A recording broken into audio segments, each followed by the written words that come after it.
పాలకులు మారుతారు తప్ప ప్రభుత్వాలు శాశ్వతమని వ్యవసాయ శాఖ మంత్రి తుమ్మల నాగేశ్వరరావు అన్నారు.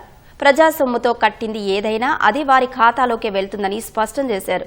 మల్లన్న సాగర్, రంగనాయక సాగర్ నిర్మించక ముందే సిద్దిపేట ప్రాంతంలో ఆయిల్ ఫామ్ మొక్కలు పెరిగాయని చెప్పారు.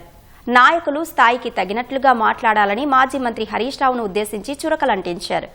సీఎం పర్యటన దృష్ట్యా సిద్దిపేట జిల్లా నంగునూరు మండలం నర్మెటలో ఆయిల్ ఫామ్ ఫ్యాక్టరీ ప్రారంభోత్సవ సభ ఏర్పాట్లను పొన్నం ప్రభాకర్తో కలిసి తుమ్మల నాగేశ్వరరావు పరిశీలించారు. ఆయిల్ ఫామ్ ఫ్యాక్టరీ ఎవరి సొంతం కాదని, రాష్ట్ర ప్రజల సొత్తు అని తుమ్మల నాగేశ్వరరావు ఉద్ఘాటించారు.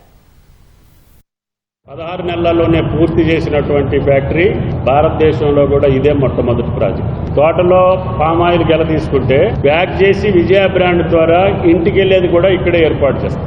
మల్లన్న సాగర్ కడితేనో ఇక్కడ వాతావరణం మారిపోవాలి. ఆదిలాబాద్ లో పండుతుంది, అన్ని జిల్లాల్లో పండుతుంది. అసలు మల్లన్న సాగర్ రాకముందే ఇక్కడ మొక్కలు పెట్టాం.